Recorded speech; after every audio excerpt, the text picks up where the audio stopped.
नवमी की बहुत बहुत शुभकामनाएं।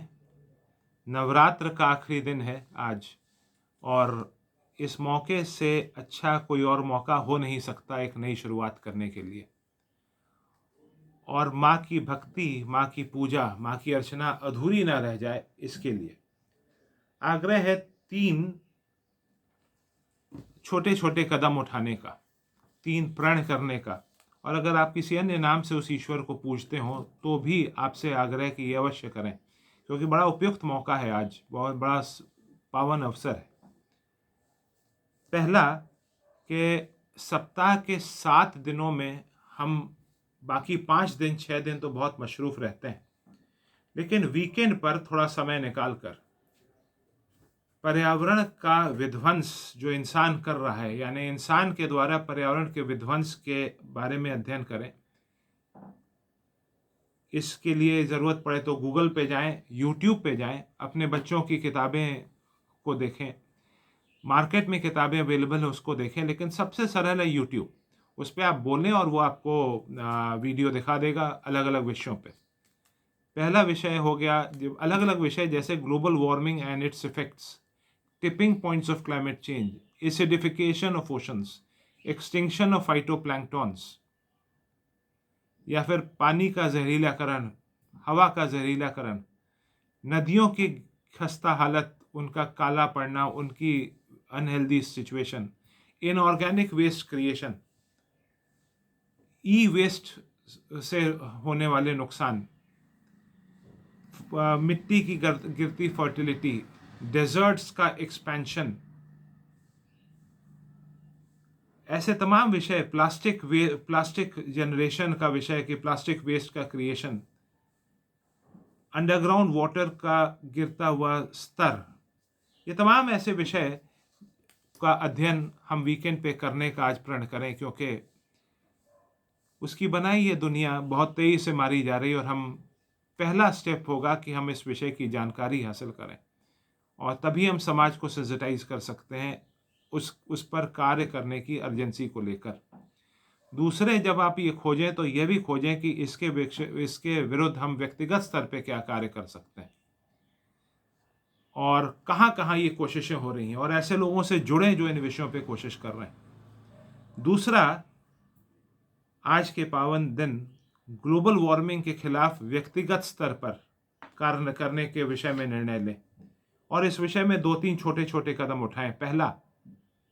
पहला ये कि बिजली का वेस्टेज ना होने दें, और बिजली का कंजम्पशन में कमी लाने का प्रयास करें, क्योंकि बिजली का जनरेशन ग्लोबल वार्मिंग में बहुत ज़्यादा कंट्रीब्यूट करता है। बिजली के प्रोडक्शन में और जनरेशन में कार्बन डाइऑक्साइड और थोड़े मात्रा में मीथेन और नाइट्रस ऑक्साइड जनरेट होते हैं, जो कि पृथ्वी का तापमान बढ़ाने में बहुत बड़ा योगदान देते हैं।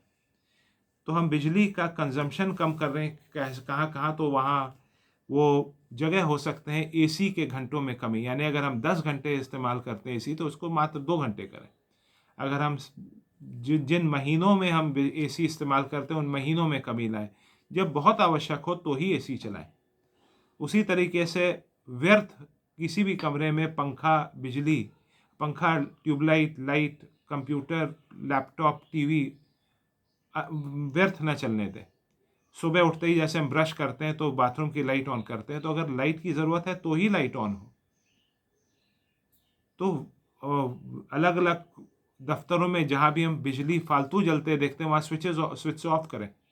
हाई कोर्ट में मैंने देखा कि कई बत्तियां एक साथ जलती हैं एकदम जगमग करते हुए, उस वॉशरूम को आवश्यक नहीं है। तो जहाँ पे जो एक्स्ट्रा लाइट्स हैं उनको ऑफ करें। मैंने पाया कि कम जो हाई कोर्ट का वॉशरूम है उसमें कम से कम मात्र 4 स्विचेस पे ऑन छोड़ के काम चल सकता है दिन में। तो ऐसे लाइट्स को हम ऑफ करें जहाँ पे फालतू जल रहा है। बरामदों में चलते पंखे बहुत सारे कोर्ट्स में अलग अलग जगह, उसको ऑफ करें। तो व्यक्तिगत स्तर पे बिजली के कंजम्पशन और वेस्टेज में कमी लाने का प्रयास करें। हम बैठते ही कार में अपना एसी ऑन कर देते हैं, वो ना हो, आवश्यक पड़े तो ही ऑन करें। ये छोटी छोटी कोशिशें से हम अपना व्यक्तिगत योगदान दे सकते हैं। हाँ, थोड़ा सा दूसरा प्रयास ये करें, इस विषय पे चर्चा करें कि चार्टर्ड बसेस कैसे चलाई जाए। एक दफ्तर, एक मार्केट या फिर कोर्ट से एक समय लगभग निकलने वाले और जाने वाले लोग चार्टर्ड बसेस से क्यों ना जाएं। चार्टर्ड बसेस का इस्तेमाल के विषय में चर्चा करें, क्योंकि उससे बहुत सारे पर्सनल व्हीकल्स का इस्तेमाल कम हो जाएगा। गोल मार्केट, निशादगंज, अमीनाबाद, सेक्रेटेरिएट, इन जगहों पे जाने वाले लोग लगभग एक समय जाते हैं, एक समय आते हैं। या फिर हाई कोर्ट में एक्सक्लूसिवली प्रैक्टिस करने वाले लोग, सिविल कोर्ट में एक्सक्लूसिवली प्रैक्टिस करने वाले लोग, ये लोग, हम लोग चार्टर्ड बसेस से अगर जाना शुरू करें तो ग्रीन हाउस गैस एमिशंस कम होंगे। ग्लोबल वार्मिंग के खिलाफ हमारा बहुत बड़ा व्यक्तिगत योगदान रहेगा। हाँ, ये ज़रूर है कि हमें चार्टर्ड बस इस्तेमाल करने के लिए थोड़ी सी कीमत चुकानी पड़ेगी, यानी कि थोड़ा शायद पैदल चलना पड़े, थोड़े देर से घर पहुंचना पड़े, थोड़ा जल्दी निकलना पड़े। क्योंकि अगर 4 बजे कोर्ट बंद होता है तो वो बस 4:30 बजे भी जा सकती है, 3:30 बजे भी जा सकती है। अलग अलग टाइम पे बसेस निकलें और हम लोग प्लान आउट करें कि कुछ बसेस, जैसे मार्केट सपोज 8 बजे बंद होता है तो बस 8:30 बजे निकले, 9 बजे निकले। दफ्तर से भी बसेस, मतलब इस थोड़ा सा अधिक इंतज़ार करना पड़ सकता है, थोड़ा पैदल चलना पड़ सकता है, थोड़ा जल्दी निकलना पड़ सकता है घर से, लेकिन ये बहुत छोटी कीमत है अगर आप अपने बच्चों से सच में प्रेम करते हैं, क्योंकि ऐसे ही छोटे छोटे कदम ग्लोबल वार्मिंग के खिलाफ बड़े कारगर साबित हो सकते हैं। और अगर आप ईश्वर के सच्चे भक्त हैं तो भी। तीसरा कार्य यह है कि कम दूरी के लिए साइकिल का, पैदल का या फिर रिक्शे का इस्तेमाल करें। इससे भी ग्रीन हाउस गैसेस के एमिशन में हम कमी ला सकते हैं। तो ये 3 छोटे छोटे कदम पे अवश्य विचार करें ग्लोबल वार्मिंग में कमी लाने के लिए। तीसरा प्रयास, प्लास्टिक का इस्तेमाल को हम न्यूनतम स्तर पे पहुंचाने का प्रयास करें। प्लास्टिक हमारे जीवन में कई तरीके से घुस गया है। हम लोग जानते हैं, हम लोग देख रहे हैं कि दूध की पन्नी सुबह सुबह प्लास्टिक, ब्रेड की पन्नी सुबह सुबह प्लास्टिक। ट्रेन में जाइए तो फिर आपको पहले, आज से 8-10 साल पहले ट्रे मिलता था एल्युमिनियम का या स्टील का, उसको ढक के वो देता था और ढक के वापस ले जाता था और धुल के दोबारा यूज़ होता था। लेकिन अब वो प्लास्टिक के रैपर्स में आता है। कपड़ों को लेने जाइए, तौलिया, रुमाल, बनियान, वेस्ट, कुछ भी, वो प्लास्टिक में रैप होके आता है। गद्दे, बड़े वाले जो डनलप गद्दे, वो प्लास्टिक में रैप होके आते हैं। स्टेशनरी आइटम्स, आपका pencil, pen, scale, refill, sharpener, सब प्लास्टिक में रैप्ड होके आ रहा है। आप जो जो चीज़ें, जो प्लास्टिक के चम्मच, ग्लास, प्लेट तो बहुत ही कॉमन हो गए। बॉटल्स, चाहे वो मिनरल वाटर का बॉटल हो, चाहे सॉफ्ट ड्रिंक का बॉटल हो, ये बड़ा कॉमन हो गया। कुछ समय पिछले 3-4 साल का डेवलपमेंट है कि आपने भी देखा ही होगा कि 300 ml का बॉटल एकदम बंद हो गया सॉफ्ट ड्रिंक का, और 200 ml का बॉटल, ये दोनों अब शीशे के जगह प्लास्टिक में आने लगे। 200 ml का तो कुछ समय पहले आता ही नहीं था शायद, लेकिन वो अब प्लास्टिक बॉटल्स हर जगह हैं, और वो आप जब पीजिए और उसके बाद वेस्ट क्रिएशन शुरू। मिठाई के दुकानों में जाइए तो आपको वो तुरंत, वो आपको जो प्लास्टिक के खानों में बना के वो डब्बा रहता है और जिसमें वो मिठाइयाँ देता है। राजमा, छोले, दाल, चीनी, चावल, ये तमाम चीज़ें अगर जैसे ही कोई बड़ी शॉप में आप दुखते हैं तो आप देखते हैं वो प्लास्टिक में पैक्ड आता है। इतना सारा प्लास्टिक कैसे हटाया जाए, तो इस पे हम तीसरा प्रण लें कि प्लास्टिक में कमी लाने का प्रयास करेंगे। शैम्पू के डब्बे, कंडीशनर, मुरब्बे, बॉर्नविटा के जार, तमाम स्क्वैश जैसे रूह अफ़ज़ा आदि, जो बॉटल में आता है तो वहाँ प्लास्टिक आ गया। प्लास्टिक हटाने का प्रयास करें। लगता बड़ा मुश्किल है, लेकिन प्लास्टिक हटाना क्यों आवश्यक है, अगर आप माँ ईश्वर के सच्चे भक्त हैं तो। उस पर थोड़ा से आंकड़े देखिए।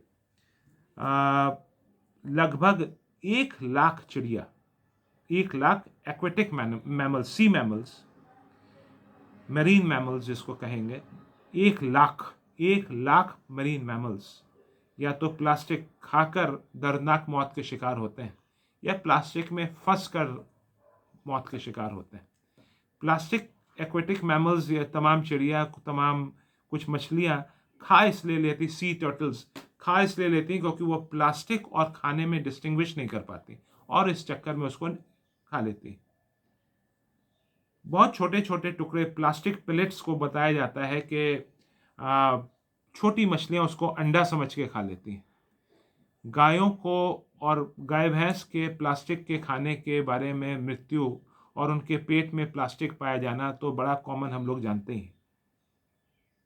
तो प्लास्टिक का इस्तेमाल या फिर पन्नी का इस्तेमाल कम करके, पॉलीबैग्स का इस्तेमाल कम करके हम इस अधर्म से अपने को, इस पाप से, इस किसी जीव की दर्दनाक मौत करने के कार्य से अपने को पीछे खींच सकते हैं। और ये नवरात्र में के दिन इस तरह का प्रण अवश्य बहुत कारगर होगा। दूसरे, हम बैग लेके जाएं मार्केट में और उसमें सामान लें। हम मिठाई वाले के पास जाते हैं तो अगर हम रसगुल्ला, गुलाब जामुन, रसमलाई, दही, पनीर इस तरह का कोई गीला पदार्थ मांगते हैं तो वो तुरंत बड़े खूबसूरत से डब्बे में पैक करके और सील करके वो दे देता है, और जैसे हम निकालते हैं उसके बाद वो डब्बा बेकार हो जाता है। तो हम अपना एक कंटेनर, एक स्टील का डब्बा या कोई एक डब्बा, एक कंटेनर लेके जाएं दही, रसगुल्ला, रसमलाई, पनीर के लिए, जिससे वो प्लास्टिक का वेस्टेज नहीं होगा। हाँ, ये हो सकता है ये दोनों चीज़ें, झोला कैरी करना या डब्बा ले जाना, आपको फैशन के विरुद्ध लगे या फिर लगे कि कहाँ ये कौन इतना मेहनत करे, लेकिन अगर आप अपने बच्चों से सच में प्रेम करते हैं और ईश्वर के सच्चे भक्त हैं तो ये प्लास्टिक की कमी लाने का आप अवश्य प्रयास करेंगे, क्योंकि जैसा मैंने बताया कि किसी जीव की दर्दनाक मौत ना हो आपके प्लास्टिक के इस्तेमाल से। प्लास्टिक हमारे उसके अलावे जैसे राजमा, चावल, चीनी वगैरह लेना हो तो फिर हम अपना बैग, अपनी प्लास्टिक या अपना जूट का बैग लेके जाएं और उसको दोबारा यूज़ करें। तो ये छोटे छोटे कोशिशें व्यक्तिगत स्तर पे प्लास्टिक का कमी लाने के लिए हम कोशिश करें। दूसरे, ये तो हम अपने व्यक्तिगत स्तर पे प्लास्टिक कमी लाएं। दूसरा, हम इन विषयों पे चर्चा करके प्लास्टिक का इस्तेमाल कम करवा सकते हैं। जैसे कि हम चर्चा करें कि कैसे मिल्क पॉलीबैग्स के जगह वो डिस्पेंसर मशीन्स आए, टोकन डाल के हमें दूध मिले, बॉटल्स में दूध आए और बॉटल दोबारा फैक्ट्री जाए और दोबारा भर के आए। हाँ, कुछ जगहों पे जहाँ पे बॉटल्स नहीं पहुँच सकते, जैसे ट्रेन वगैरह में जा रहे हैं या कहीं पर, तो वहाँ पे पॉली बैग्स का इस्तेमाल हो, लेकिन वो पॉली बैग का इस्तेमाल को कमी लाने के लिए उसकी कीमत, पॉली बैग, दूध वाले पॉली बैग की कीमत बढ़ाई जाए, कहीं 5-6 रुपये, 10 रुपये एक्स्ट्रा हो। हम इस विषय पे भी चर्चा करें कि कैसे सॉफ्ट ड्रिंक बॉटल्स दोबारा शीशे के बॉटल्स आए, क्यों वो नुकसान करता है। इस थोड़ा सा यहाँ पे मैं रुकते हुए ये बताता हूँ कि फाइंडिंग्स ये हैं कि प्लास्टिक, जब ये प्लास्टिक बॉटल आपके दुकान में बनता है, फैक्ट्री में बनता है, पैक होता है, तब से लेके हमारे पीने तक लगभग 2 महीने 2.5 महीने का फासला होता है, और इस बीच वो प्लास्टिक उसमें डिज़ोल्व करता रहता है और वो हमारे शरीर को कई तरीक़ों से नुकसान करता है, जिसका आप गूगल पे जाएंगे तो आपको मिलेगा। उसी तरीके से प्लास्टिक में जो पैक्ड सामान आता है, अगर वो गर्म हो तो प्लास्टिक उसमें डिज़ोल्व करके डाइऑक्सिन क्रिएट करता है जो कैंसर तक कॉज करता है। तो सेहत के लिए भी प्लास्टिक बॉटल्स और प्लास्टिक में पैकिंग्स बहुत नुकसान करते हैं। वो जो ट्रे में आपको ट्रेन में देता है, वो तुरंत दाल वाल सब्जी डाल के वो गर्म, उसमें डाइऑक्सिन रिलीज होता है और आपकी सेहत को नुकसान कर रहा है।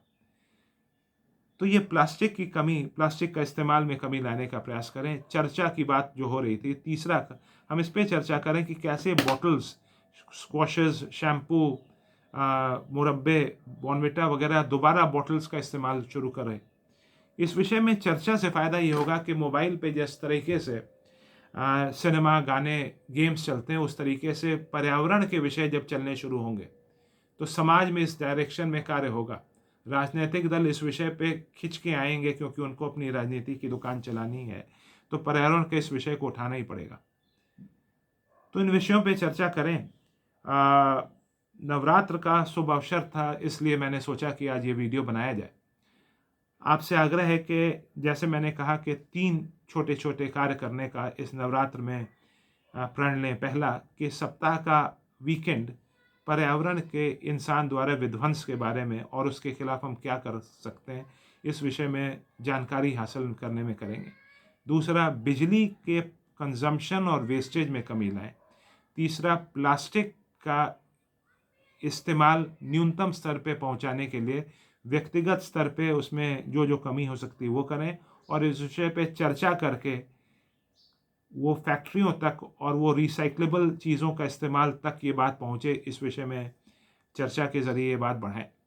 इससे बेहतर वीडियो, इससे और उठाने वाले वीडियो, इससे ज़्यादा जानकारी देने वाले वीडियो बनाकर औरों तक ये मैसेजेस, इस तरह के मैसेजेस पहुंचाएं, क्योंकि सोशल मीडिया एक बहुत बड़ा टूल हमें मिला है